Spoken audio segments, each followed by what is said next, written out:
Bem, meus queridos amigos e irmãos, muito boa noite. Estamos aqui para mais um programa Leon Denis, o apóstolo do Espiritismo. Na noite de hoje, aliás, como sempre, né? Um programa muito especial. A gente vai ver o Congresso Espírita Universal de Bruxelas, um congresso que foi a última participação do Leon Denis em sua carreira brilhante de orador espírita. Imagine o que virá aqui na noite de hoje, né? Quanta emoção e informação importantíssima, não é? De memória, de historiografia, não é? As fontes primárias, né? Pululando ao nosso redor, não é? E vamos aqui ver a ata. Isso foi uma promessa do Charles Kemp para mim, de trazer aqui a ata do Congresso Espírita Universal de Bruxelas. Mas então vamos iniciar nossa reunião elevando o pensamento a Deus, agradecendo por essa oportunidade magna de aqui reverenciar este verdadeiro apóstolo do Espiritismo, Leon Denis, o lírico, o homem que, com a poesia do seu coração, se entregou ao ideal espírita, que se tornou um dos maiores escritores, considerado filósofo do espiritismo. Então, pedindo permissão a Jesus, a quem tudo devemos, iniciamos o nosso programa da noite de hoje. Pessoal, então, sem mais delongas, deixa eu colocar aqui o querido Charles Kemp para conversar conosco. Bem, meus queridos amigos e irmãos, já estamos aqui com Charles Kemp, o nosso querido pesquisador, divulgador também, propagandista da doutrina espírita em terras francesas. Sempre uma honra, um prazer inenarrável estar com Charles Kemp. Charles, boa noite, tudo bom, Charles? Boa noite, Bruno. Boa noite a todos. Tudo bem, graças a Deus. É uma imensa satisfação e alegria estarmos juntos novamente. Charles, deixa eu lhe fazer uma pergunta breve. Há uma semana atrás, a gente fez aquele programa em homenagem ao Divaldo, né? Você, Luciano, César Perry, e o programa está muito visualizado, né? Realmente o pessoal gostou muito. Charles, eu lhe pergunto, né? Você gosta desse tipo de formato? Porque eu estava pensando, não sempre, mas uma vez ou outra, a gente fazer esse tipo de formato usando até outras pessoas, né? Você, César, Luciano, e trazer outras pessoas também. Você acha bom aquele tipo de formato, Charles? E, claro, eu acho que quando tem várias pessoas assim, né, a gente aborda o assunto, né, com pontos de vistas um pouco diferentes e muitas vezes complementares, né? E também o fato de ter, assim, diálogos, né, eh, faz que o programa seja mais animado, né, seja mais como que se diz, mais vivo, né? Mais atraente, né? Então eu vejo isso totalmente positivamente. Charles Kemp, veja bem, hoje a gente vai ver no nosso programa mais um congresso. Agora, esse congresso, o Congresso Espírita Universal de Bruxelas, na Bélgica, né? Isso. Ele toma uma importância muito grande, porque de grande porte é o programa do fim de carreira do Leon Denis enquanto propagandista, né? Mas eu queria te perguntar, Charles, o congresso foi de 17 e 18 de maio de 1910. Por que a palavra universal aí? Congresso Espírito Universal de Bruxelas. Então, é um ponto interessante, né? Porque ahm, foi no Congresso, né, que foi o segundo internacional, o primeiro sendo 1888 em Barcelona, né? O segundo foi no ano seguinte, 1889, em Paris. Esse 1889 foi o aniversário, o primeiro centenário da Revolução Francesa, construção e inauguração da Torre Eiffel, Exposição Universal em Paris, enfim, Foi uma data assim bem marcante em Paris, né? E foi providencial ter um congresso. Embora ele não foi espírita, ele foi espírita e espiritualista, né? Ou seja, tinha os ocultistas, os teosofistas e os espíritas misturados, né? Sendo que os espíritas ainda eram a maior parte desse congresso. Então, nesse congresso, se instaurou um comitê de propaganda para preparar o próximo congresso. Inclusive, né, um dos responsáveis desse comitê de propaganda foi o Adolphe Laurent de Farget. Houve no o website do Vanderlei, que eu não me lembro agora, está falando disso. Foi feita uma pesquisa sobre a atuação desse Laurent de Farget. E ele, inclusive, nesse comitê de propaganda, publicava regularmente, né, atas na revista Le Spiritisme, aquela que tinha sido inaugurada pela União Espírita Francesa, né, e o Alexandre e o Gabriel Delanne, em 1883, logo depois da morte de Amélie. E então publicavam, né, a preparação do congresso seguinte, que devia ser em 1894 em Liège. Só que ele já se chamava Congresso Universal, esse projeto, né? E tinha também o projeto de criação de uma Federação Espírita Universal naquela época. Só que quando decidiram o momento de mudar, né, de Bruxelas para Liège, né, o local desse congresso. E em Liège tinha algumas pessoas, né, provavelmente de inspiração maçônica, que queriam tirar a noção de Deus da base, né, desse congresso, né? E aí, claro, que os espíritas, inclusive o próprio Leon Denis, em 1893, né, 94, protestaram contra isso e finalmente o congresso foi cancelado, né? Aí houve outro congresso em 1900, né, que a gente já mencionou aí também, com participação do Leon Denis, que também era espírita e espiritualista, mas essa dimensão internacional não voltou até esse congresso de Bruxelas em 1910, né? Foi aí que houve realmente esse primeiro congresso dito, né, universal, espírita universal, uh, que já não era espírita espiritualistas, mas reunia correntes bastante diversas, como a gente vai ver um pouco mais adiante, né? Então, realmente, esse Congresso de Bruxelas foi o primeiro universal, 1910, e houve, na sequência, um outro em Genebra, em 1913, né? Que a ideia era fazer um congresso internacional a cada 3 anos, né? E depois chegou a Primeira Guerra Mundial, né, 1914, aí interrompeu tudo, e só voltaram esses congressos internacionais em 1922, em Liège, né, o de 1925 em Paris, que a gente vai ver numa próxima emissão, né, já no âmbito da chamada Federação Espírita Internacional, né?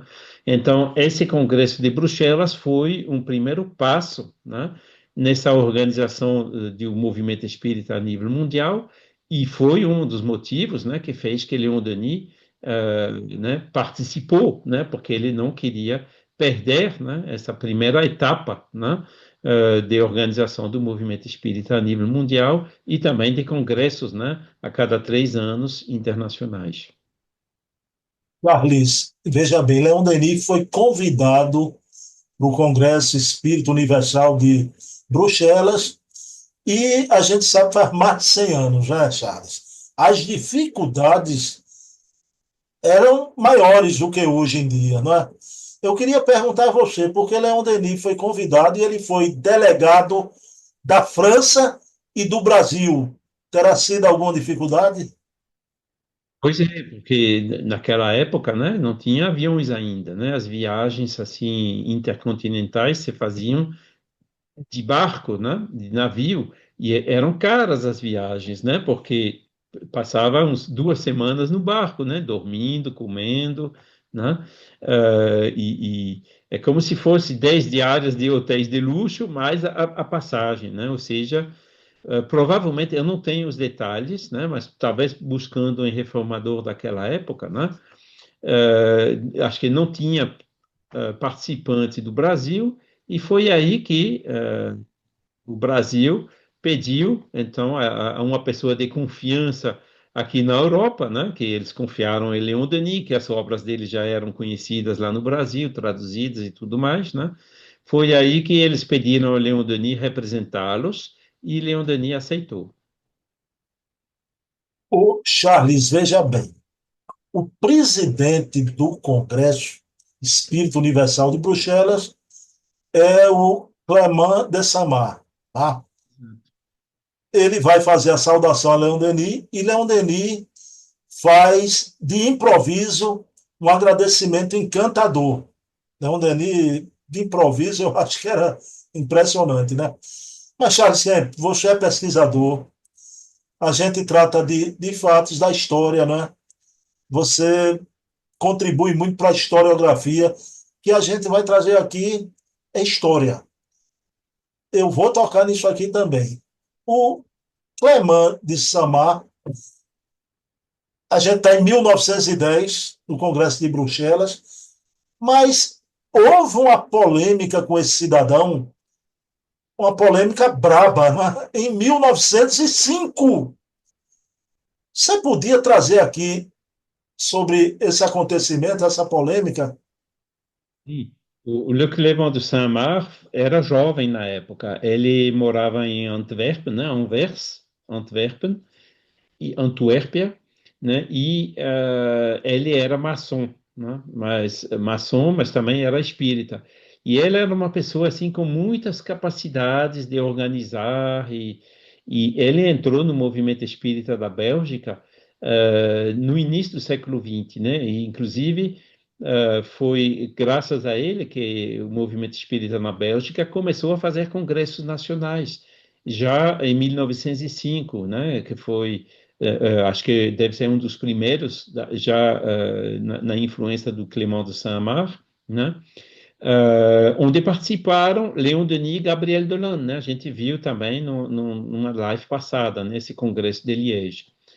E em 1910, então, né, ele continua, inclusive lá na Bélgica tinha 1905, 1906, 7, 8, tinha um congresso a cada ano, né?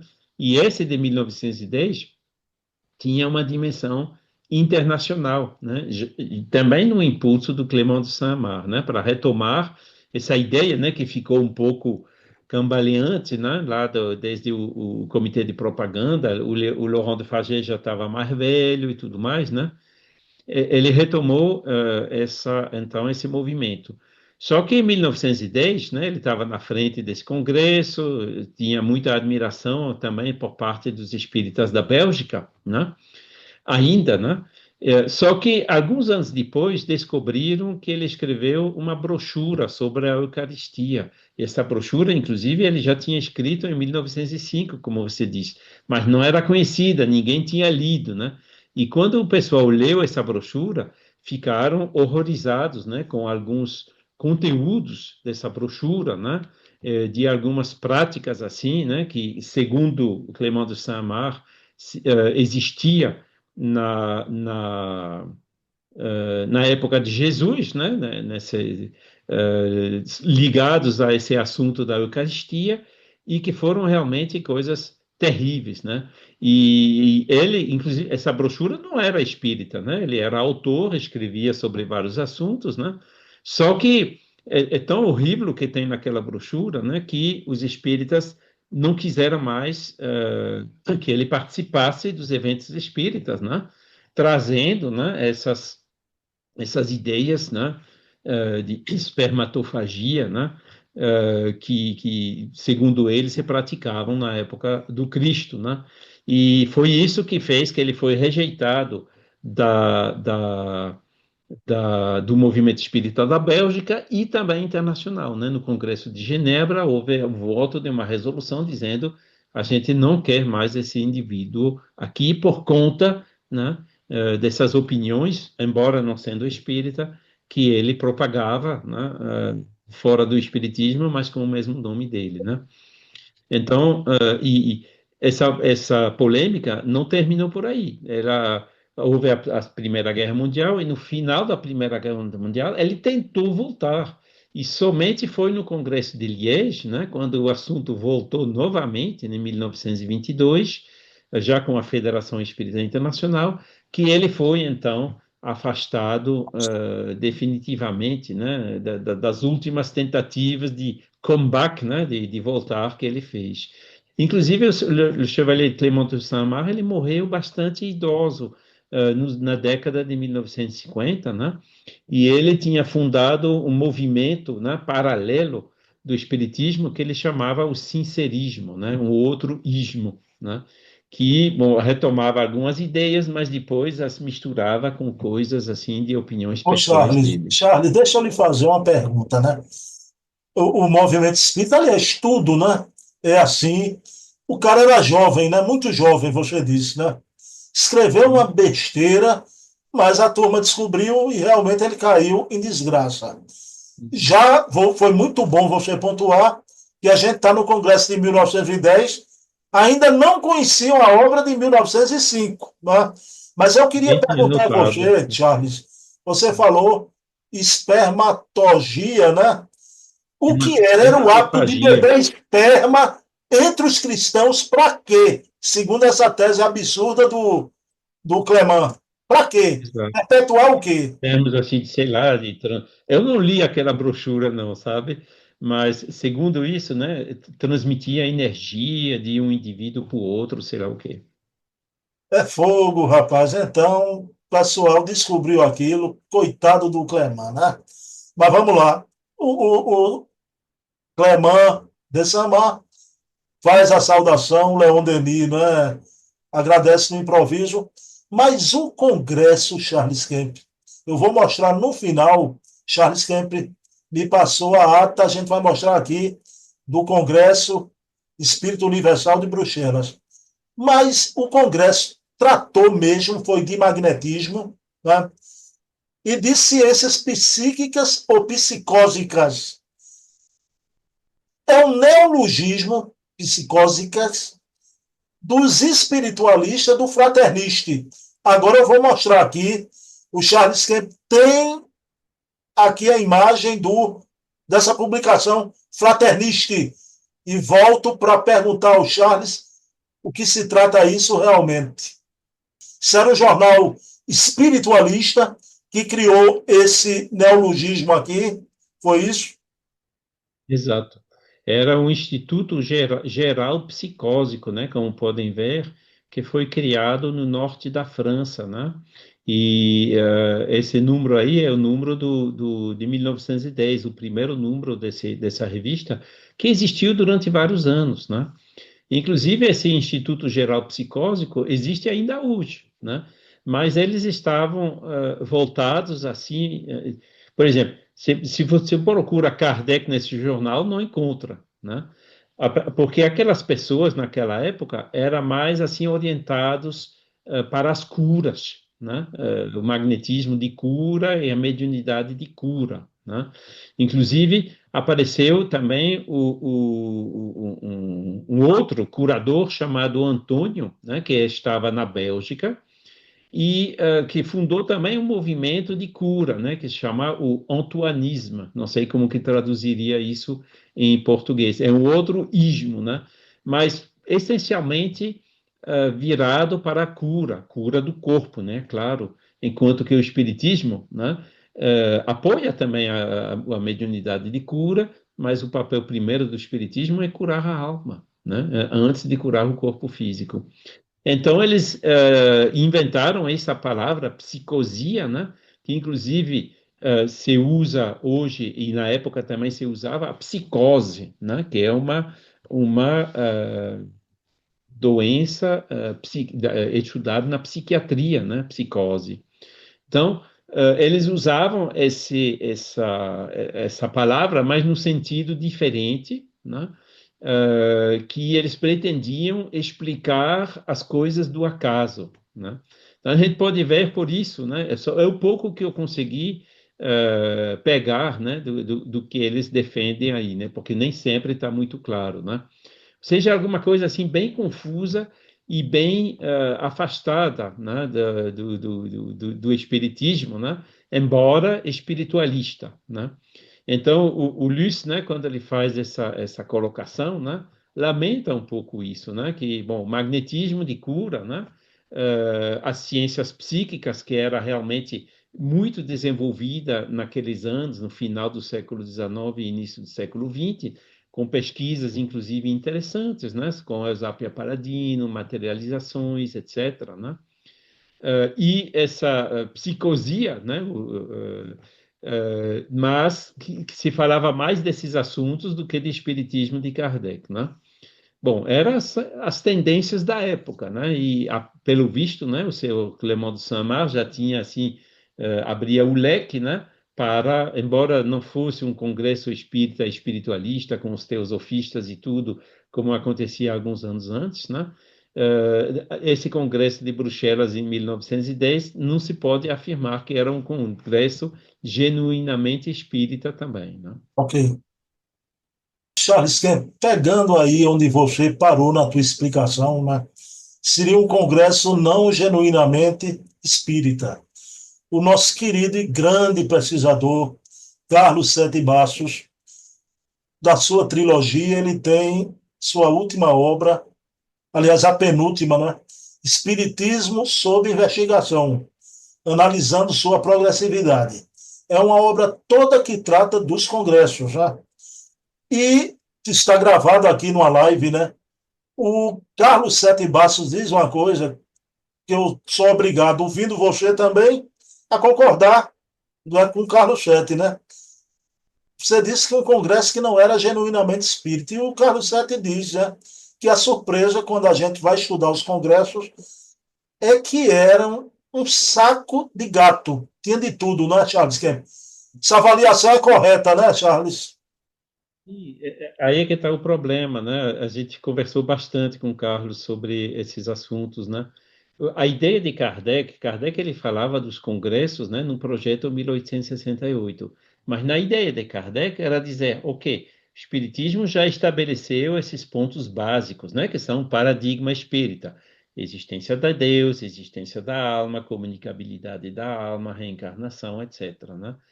Aí, esses congressos que vieram, na realidade, né, aí chamando outras correntes, né, eles diziam, mas não, mas a reencarnação, a gente não pode tomar isso como um ponto estabelecido, né? Ou seja, e o outro vinha, né, dizendo, mas a existência de Deus, né, como acabamos de ver, também não se pode tomar como como princípio básico, né? E veio mais um, né, do survivalismo, né? Aqueles que tomaram conta e mataram, inclusive, a Sociedade Parisiense de Estudos Espírita, que tinha sido criada por Kardec, né? Que desapareceu também na década de 1880. Dizendo, não, a gente não tem certeza que a alma sobrevive e etc., né?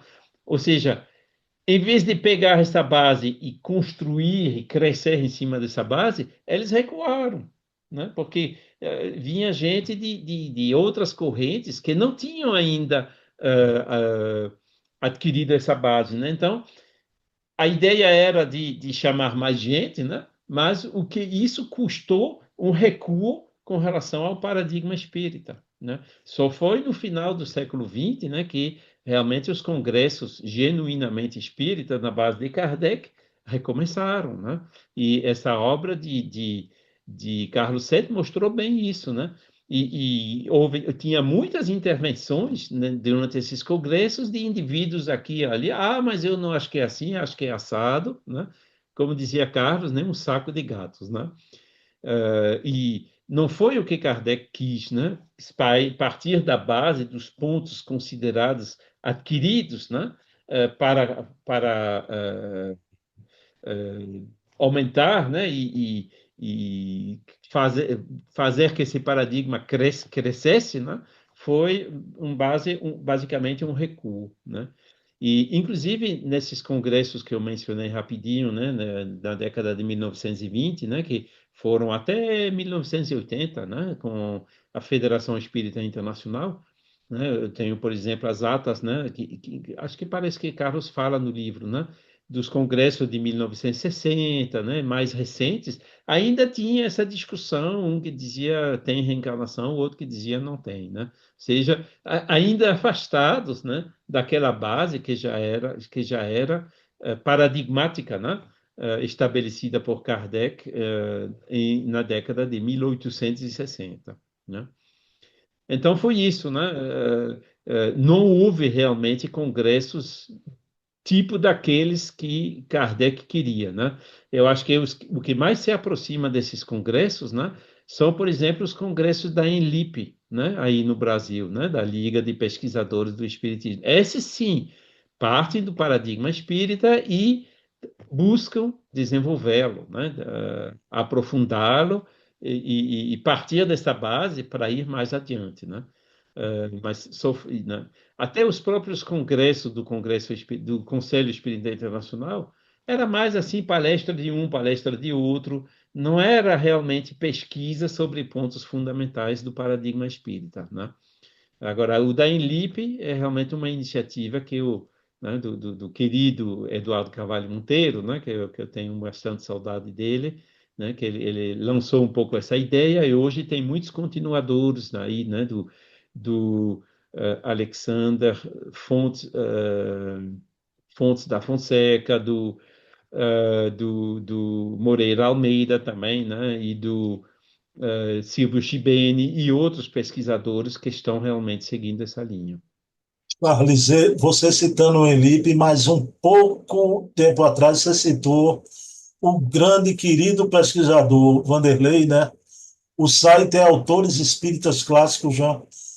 E a Obrigado. gente tem que reverenciar porque é um trabalho de formiguinha, um trabalho que o Vanderlei faz de um anonimato. O Vanderlei, para mim, é um gigante do espiritismo no Brasil, viu? Pois é. Para mim, E ele pesquisou o Laurent de Farget, essa o Rony fase fazia. depois do Congresso de 1899, no 1889, desculpem, daquela revista Le Spiritisme, que se tornou depois Le Progrès Spirit. Depois houve a Tribuna Psíquica, que era também o órgão dessa Federação Universal. Todos esses detalhes, né, que a gente conseguiu resgatar aí, né?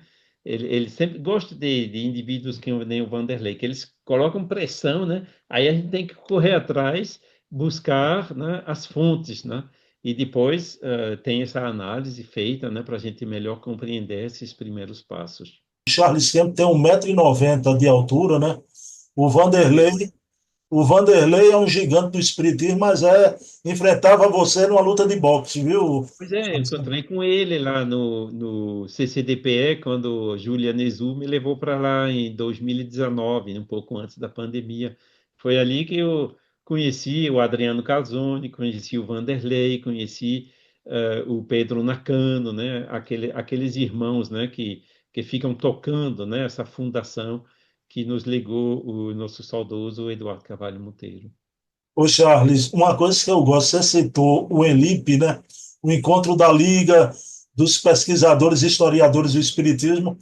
O que eu gosto é da simplicidade dos ambientes. Não é aquela coisa grandiloquente, não é aquele grande evento. É uma coisa muito tranquila, muito simples. Você sente a substância ali. Isso é para ser sempre assim, né, Charles? Exatamente, exatamente. E é isso que a gente precisa, né? Não precisa desses congressos elitistas aí, com conferencistas que bombam, né? Não, não, é realmente pesquisadores e trabalhadores, né? Inclusive, eu lamento nunca ter podido participar, né? Porque historicamente era sempre final de agosto, né? E como julho e agosto aqui é um período de férias, né? Os preços da passagem, né, são proibitivos nessa época do ano. E ele ia ser em Portugal, né, em 2020, mas infelizmente foi cancelada por causa da pandemia, né? Porque aí Portugal tinha sido muito mais fácil eu poder participar. Mas vamos ver, né? Pode ser que tenha outro, né? Um dos futuros que também possa acontecer aqui na Europa. Ô Charles, você falando aí que o Congresso não era espírita, inclusive o kardecismo, a expressão não é minha, é de Gaston Luche, o kardecismo ficou na penumbra, não é? Falou-se Tá? mais do ensino e do papel educador da mulher. Mas, Charles, foi mencionado no Congresso, né, uma fase ainda de desorganização do movimento espírita em 1910. A coisa era desorganizada mesmo, Charles?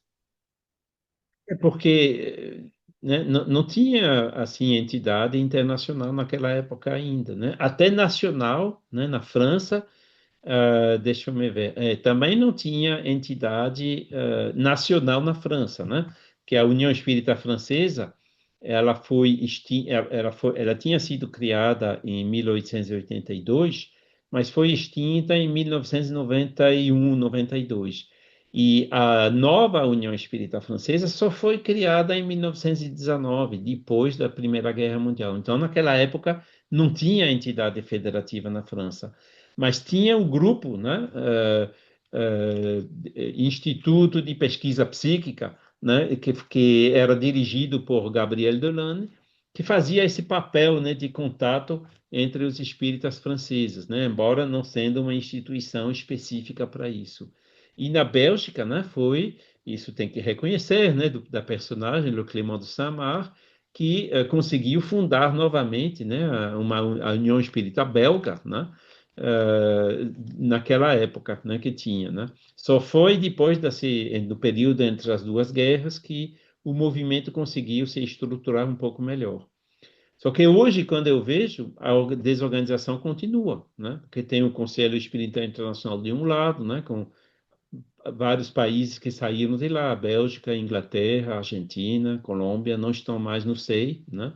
Existe em paralelo ainda a Federação Espírita Internacional, aquela mesma que foi criada na década de 1920, ainda do vivo de Leon Denis, né? Mas que é principalmente inglesa, centrada na fenomenologia e rejeitando a reencarnação, inclusive, e permitindo também a remuneração da mediunidade, né? E por outro lado, tem a Confederação Espírita Pan-Americana, né? Que tinha sido criada em 1949, se eu me lembro bem, na Argentina, que continua existindo hoje, né? Ou seja, continua essa desorganização. Agora, bom, minha opinião é que eu vejo mais o futuro na forma dos congressos, como dizia Kardec, do que por instituições formais, né? Que, como a gente viu, né, desde Kardec até hoje, sempre acabam, a um determinado momento, sendo tomada, desviada, né, por alguns indivíduos ou algumas correntes, né?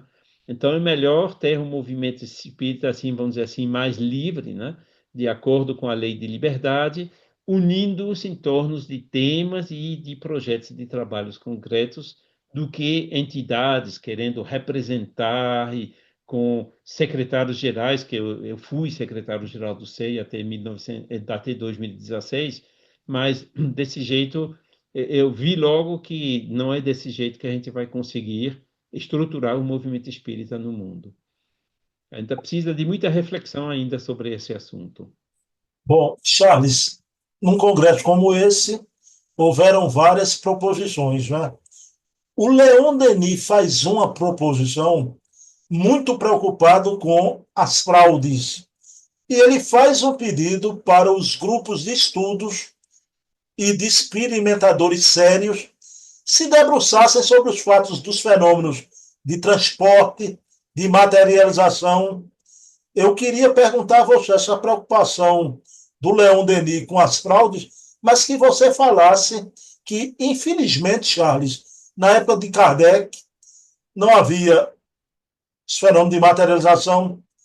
Kardec não teve em mãos o que o William Crookes teve mais na frente e depois, né? E outras coisas, regressão de memória, essas coisas que vieram com Alberto de Rochat mais na frente. Mas, Charles Kemp, essa preocupação com a fraude, e quer dizer que em 1910 os fenômenos de transporte já começava a ver os fenômenos de materialização também. O Kardec ele viu fenômenos de materialização de mãos, É, graças ao médium era que inteiro, era né? o Daniel Douglas Home. inclusive em Tá bom. presença do imperador Napoleão III, né? Mas era materialização As sobre mãos mãos, né? somente. E aí falhava que a mão pegava, e quando a gente pegava a mão, ela se desmaterializava, né? Era sólida e de repente, né, derretia, se transformava em vapor e desaparecia, né? Uh, Materialização completa só veio depois, né, com William Crookes. Aliás, já existia antes, né, com Jesus no Pentecostes, né? Mas de investigados assim tinha um pouco depois da morte de Kardec. E esses fenômenos então continuaram, né? Essas sociedades de estudos psíquicos, né? Realmente tinham como papel estudar esses fenômenos de efeitos físicos. Interessante é ver, por exemplo, no discurso de Camille Flammarion no funeral, né? Quando Kardec morreu, o discurso que ele pronunciou em abril de 1869, ele já dizia: o espiritismo agora tem que entrar num período científico com a investigação dos fenômenos de efeitos físicos, né, para estabelecer a verdade desses fenômenos. E essa sociedade de estudos psíquicos era isso, né? Ainda não procurava saber das causas, que era a alma, que, né, via que tinha uma substância que o médium exteriorizava, que chamavam ectoplasma, né, que é a palavra aí do Charles Richet, né? Mas naquela época, realmente, houve muitas pesquisas sobre isso, né? E Leon Denis, ele via isso, dizia que realmente a ciência tem que estudar esses fenômenos de efeitos físicos, né? Como o Flammarion já tinha dito, né? Fenômenos de materialização. Um dos problemas da época era que, na maioria, só acontecia na escuridão, né? Se fosse hoje, seria fácil, né? Porque a gente tem câmaras infravermelho, né? Onde a gente pode ver em plena noite como se fosse em pleno dia, né? Mas na época era mais complicado, né? Então as pesquisas eram complicadas também. E esses fenômenos, essas pesquisas realmente continuaram até, vamos dizer assim, a Segunda Guerra Mundial. Depois da Segunda Guerra Mundial, houve a parapsicologia, né? Os fenômenos psicapa, como eles dizem, né? De efeito físico, mas os médios que tinham essa faculdade não queriam mais se submeter a essas condições terríveis, né? Dava vomitivo para ter certeza que não escondia nada no estômago, né? Revistavam as partes íntimas para também ter certeza que não estava nada escondido ali, né? Quer dizer, era mais uma caça à fraude do que uma pesquisa científica, né? Isso só veio depois. Hoje talvez seja o caso de retomar essas pesquisas em condições diferentes, né? Fazer pesquisa digna desse nome e não caça à fraude, né? Mas eu acho que ainda vai levar um pouco de tempo, né, para que realmente a espiritualidade, né, se digna a cooperar novamente com ou acha conveniente, melhor dizendo, né, retomar esse tipo de pesquisa. Mas na época realmente Leon Denis encorajava, né, eh, porque as fraudes, a gente falou, né, do caso na época de Kardec, tinha os irmãos Davenport, né, que inclusive foi um primeiro opúsculo escrito pelo Flammarion, né, com o pseudônimo de Hermes naquela época, né, ele escreveu, eles fraudaram sim, mas os fenômenos são reais, né? Como houve fraude o tempo todo, o Paladino fraudou, mas nem sempre ela fraudou. E a gente viu também numa live passada o caso Miller, né? Que Mas o houve aquela Miller, polêmica naquela perfeito. época, né? Que também foi pego fraudando, mas nem sempre fraudou, né? Era aquele grande dilema, né? Que como o Leon Denis disse, né, as fraudes realmente davam um prejuízo muito grande a essas ciências psíquicas, né? Daí, né,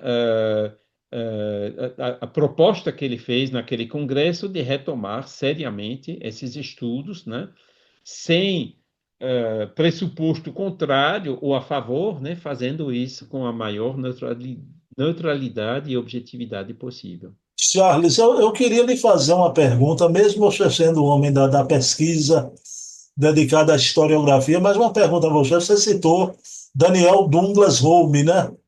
Então, o Isso. médio dos salões, né? As materializações luminosas, embora agora mais tarde é fantástico porque o William Crookes com Florence Cook, o Ayusap Paladino depois, a materialização vai se tornar completa, né, Charles? Não Exato. só as mãos, o corpo inteiro.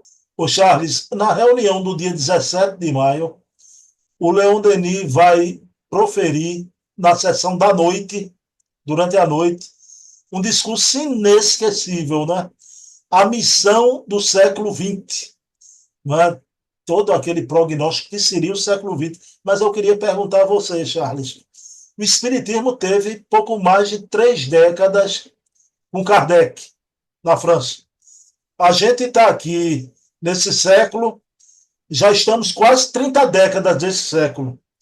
Mas o século XX todo realmente foi o século de maior crescimento, onde o Espiritismo, né, pontificou na face da Terra. Na época de Kardec, né, deu uma arrancada boa, né, ao ponto que na estatística de espiritismo, né, que a Adair tocou o assunto recentemente também, né, houve milhões de espíritas na época de Kardec, né, em 1869. Continuou crescendo, né, com essas pesquisas psíquicas, principalmente no século XIX e no início do século XX. Até a Segunda Guerra Mundial, realmente o movimento foi forte, né? Tinha Denis, tinha Deland, tinha Flammarion, né, que faleceram na década de 1925, 26, 27, e depois começou a perder um pouco de fôlego. E na Segunda Guerra Mundial, com o Holocausto, esses horrores e tudo, né? Muitas filosofias humanistas e espiritualistas perderam também fôlego, inclusive o espiritismo. Só foi na década de 1980, mais ou menos, menos no Brasil. No Brasil continuou crescendo, né? Mas com aquele viés religioso, né? E aqui na Europa só foi na década de 1980 que realmente o espiritismo voltou, né? E hoje eu estou vendo que tem muito mais espírita do que a gente pensa, né? Os livros de Kardec têm muitos downloads, muito, se vende bastante, né? E é uma retomada de interesse, né? Aqui na Europa. Por isso que é difícil fazer hoje uma estatística do espiritismo, né? Essencialmente no Brasil e outros países como Cuba, Colômbia, Portugal, Argentina, né, onde tem bastante espíritas, mas aqui na França mesmo eu estou vendo que tem mais e mais e mais pessoas espíritas trabalhando para ajudar pessoas em luto e tudo mais, né? Quer dizer, todo dia a gente descobre pessoas, né, e grupos que a gente não conhecia, né? Inclusive, né, grupos que trabalham para ajudar as pessoas de luto, tem mais de 150 associações aqui só na França, né? E que claramente, né, no paradigma espiritualista, né, buscando, né, entrar em comunicação com os entes queridos, né, que passaram do outro lado, de modo a ajudar as pessoas em situação de luto, né, que perderam esses entes queridos. Então, realmente, eu acho que século XX houve uma subida, depois uma queda, e depois, no final do século XX, né, e agora, século XXI, estamos novamente numa fase de crescimento. Bom, então se confirmou, graças a Deus, já a esperança que o Leon Denis tinha no século XX, né? Embora a caminhada continua, sem querer ser redundante, né? A caminhada continua, né?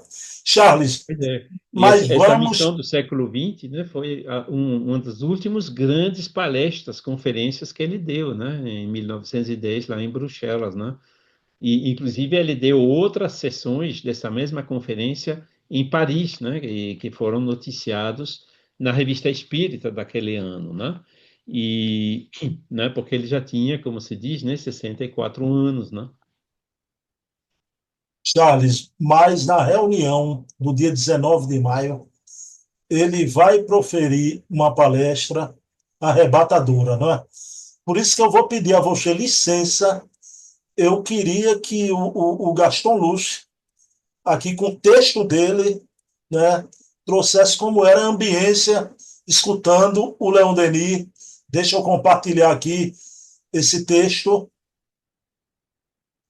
Meus queridos irmãos, já está aqui o texto do Gaston Luz, dessa bela demonstração de eloquência achamos uma apreciação entusiasta na revista Spirit de 19 de junho, após o autor ter tratado do mesmo assunto na Sala dos Agricultores, situada na rua da TN, diante de um numeroso público. Apesar da grande concorrência de um sol brilhante, anunciador da primavera, já de há muito esperado, a conferência de 19 de junho foi um sucesso inesquecível. Os que tiveram o privilégio de ouvir o prestigioso orador se recordarão sempre daquela admirável festa da alma, na qual o apóstolo do Espiritismo, numa linguagem soberba, elevou nas asas de sua inspirada eloquência seu auditório aos mais altos cumes do pensamento humano.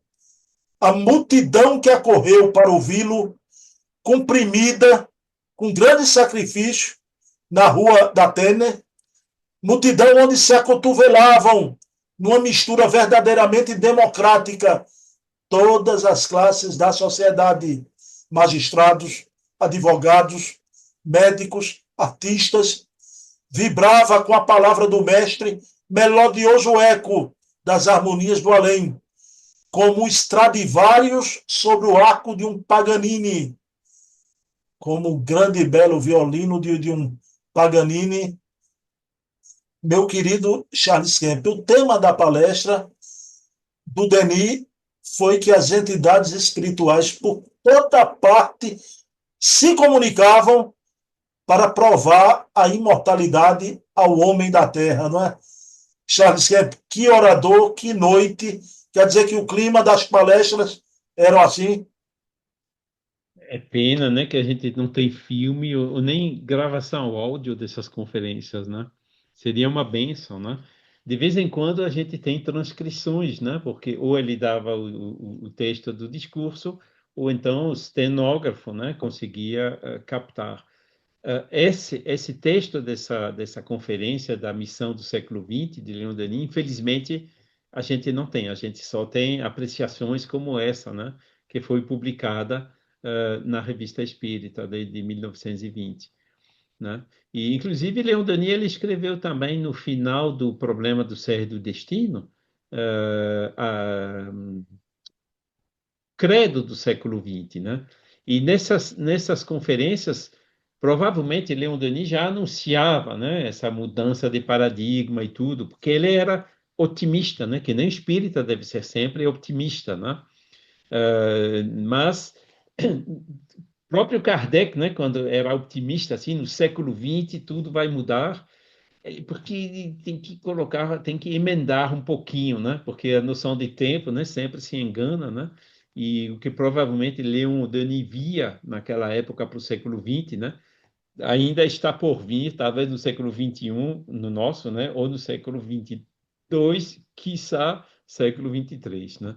Mas com certeza a gente vai chegar lá. Bom, Charles Kemp, então chegou o momento, eu vou trazer aqui para conhecimento do público a ata que o Charles Kemp tem e nos trouxe do Congresso Espírita Universal de Bruxelas, 1910. 2 minutinhos. Bom, meus queridos irmãos, está aí o presente que o Charles Kemp nos traz, já, a ata do Congresso.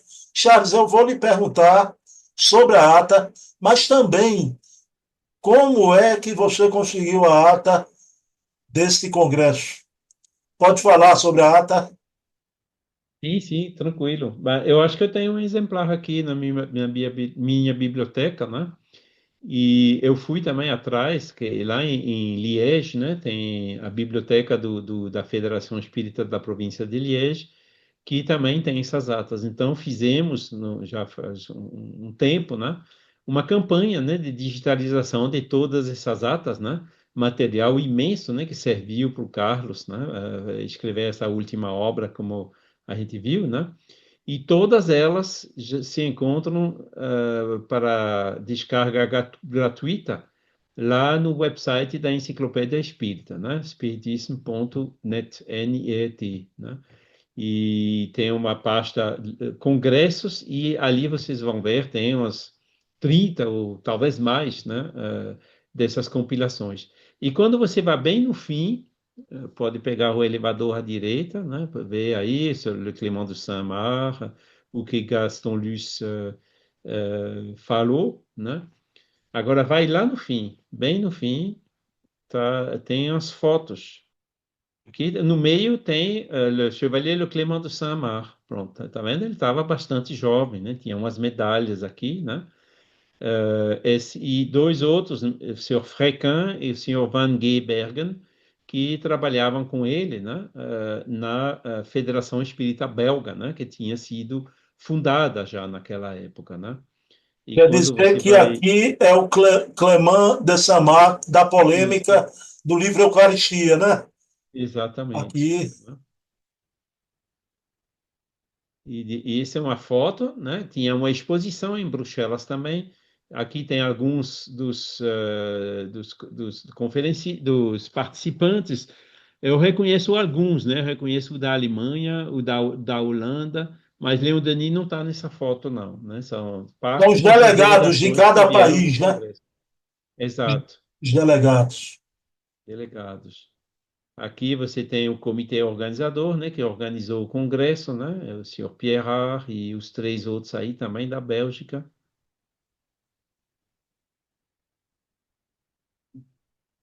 E depois tem foto de alguns dos participantes, né? Claro, colocaram essa foto já conhecida de Leon Denis. É pena que não tem foto tirada durante o evento É, no dele, né? Congresso, né? Não, Se se Leon teve, não foi Denis, publicada, né? Esse é o redator do jornal Light, né? mas Light é uma das revistas espiritualistas mais conhecidas lá na Inglaterra, né? Que inclusive a gente consegue também os exemplares do Light. Existe o IAPSOP, né? Um organismo americano, né? Que digitaliza também todas as revistas. Essa senhora é delegada da Holanda, né? Senhora de Koning. como a gente vê nas transmissões internacionais, Holanda é chamada sempre dos Países Baixos, né, Charles? Nederlands, né? Porque Holanda é uma É. província dos Países Baixos, que nem Aham. Inglaterra é uma província do Reino Unido. Aqui tem alguns franceses, né? Tem o Chevreuil, Léon Chevreuil, que é bem conhecido, que aparece inclusive ao lado de Léon Denis naquela foto que tem a longa barba de 1925. Tem o senhor Thureau, né, que é delegado da Sociedade Francesa de Estudos Psíquicos, né, que participava também. Gabriel Delanne. Gabriel Delanne não pôde viajar para Bruxelas, que ele já estava de cadeira de rodas, né, de bengalas. E o senhor Chartier, né, que era diretor da Tribuna Psíquica, que esse é um jornal que nos falta ainda, que a gente precisa ir atrás para conseguir digitalizar. Tem Dubois de Monreno, que foi um espírita francês conhecido também, né, que escreveu vários livros que são bons, né? Tinha o senhor Pochard, que era de Genebra, na Suíça, né? Ele que organizou o Congresso de Genebra em 1913.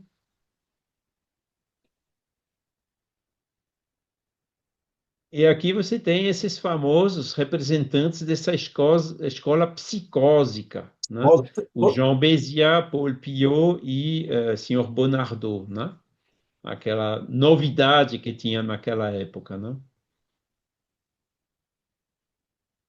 Esse é o Existe pessoal inclusive daquela essa. publicação Fraterniste, Charles? Exatamente, Exatamente. exatamente. Aqui são os dinamarqueses, né, de Copenhague, senhor Nordin e senhora Anna Nordin.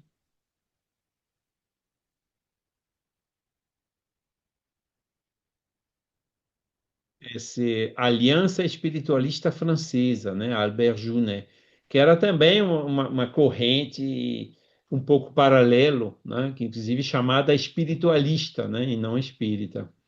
E Senhora de Bezobrazov é conhecida. Ela é de origem russa e publicou muito nas revistas, e ela morava na Bélgica naquela época. Charles sempre lembra você da época de bigode, viu? De bigode preto, viu? Tudo assim, né? ser a princesa Karadja, né, que era da família real sueca, né, que era espírita, também publicou bastante nos livros Rapaz, dele até sobre a a espiritualidade. realeza estava presente, né, Charles? Pois é. E esse é o Taylor Gwynn, né, era da União dos Espiritualistas de Londres.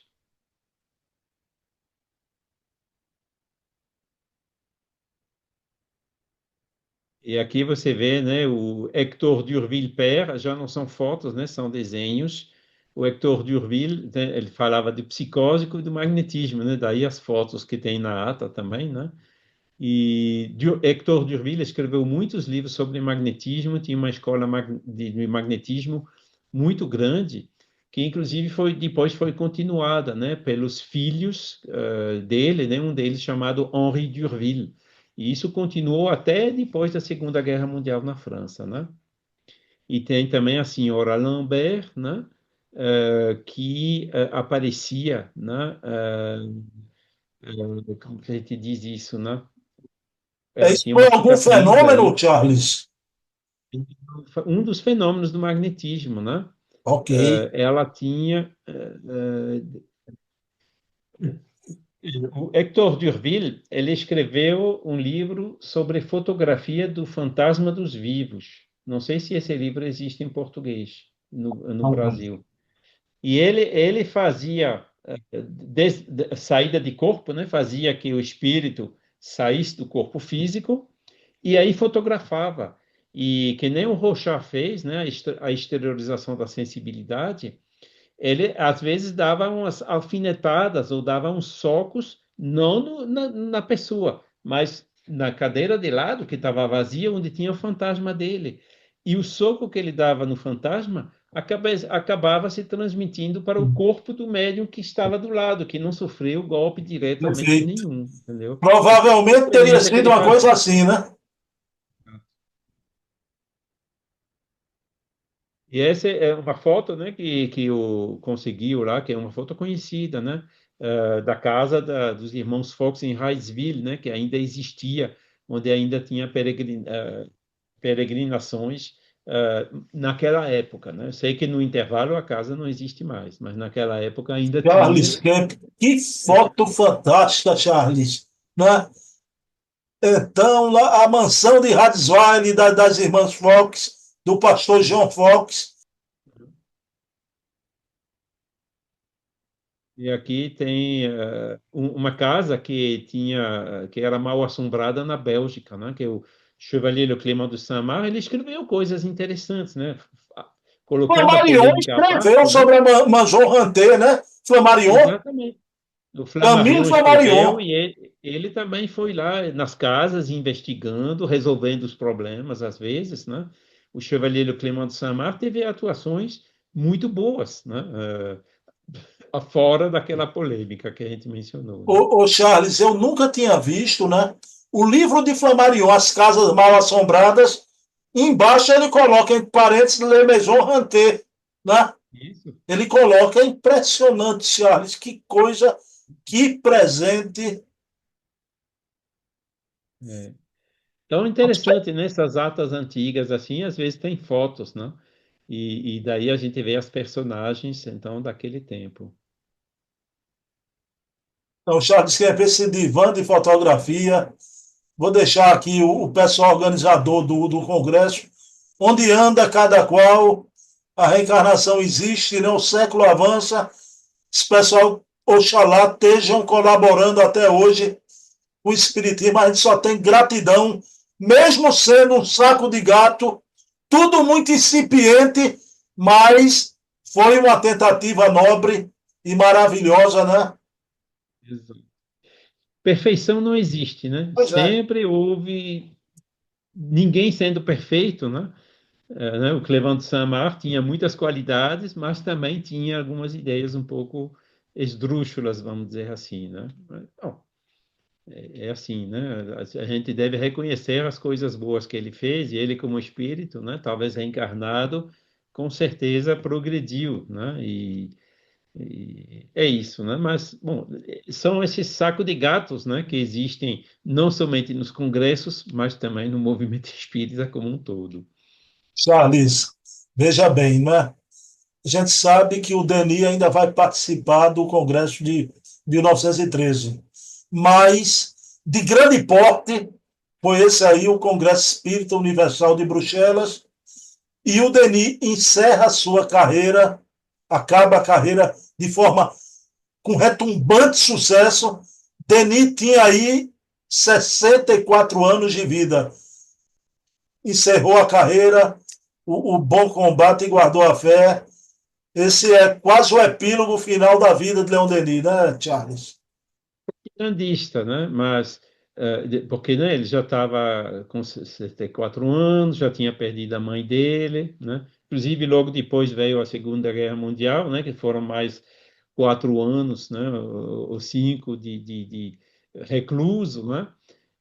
Mas ele foi chamado para ser presidente do Congresso Internacional em Paris em 1925, né? Ele queria escapar, mas a aura dele foi tão grande, né, que o pessoal acabou convencendo. Inclusive, esse congresso de 1925, né, que a gente vai ver numa próxima live, inicialmente estavam pensando em Flammarion para dirigi-lo, né? Só que a espiritualidade diz, não, não, não pode ser Flammarion, não. Eles não entendiam logo por quê, mas depois entenderam que o Flammarion faleceu alguns meses antes do Congresso. A espiritualidade sabia, né? Então foi para Leon Denis, né? E ele assumiu, né?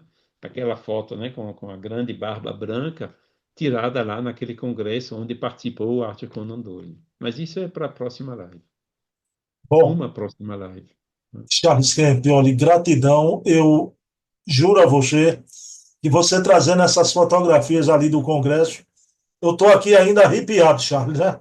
O coração bate diferente, né? Bruno, vai lá na Enciclopédia Espírita e pode baixar todos os outros. Você vai ver que a maioria deles tem fotografias.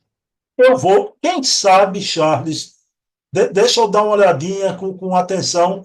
A gente podia, a cada programa de Leon Denis, mesmo que não fosse diretamente ligado ao programa, trazer uns minutinhos de imagens para a Muito gente bem. ficar vendo aqui, porque a imagética é historiografia também, também, né? É Mas, um Charles, deixa histórico, eu, né?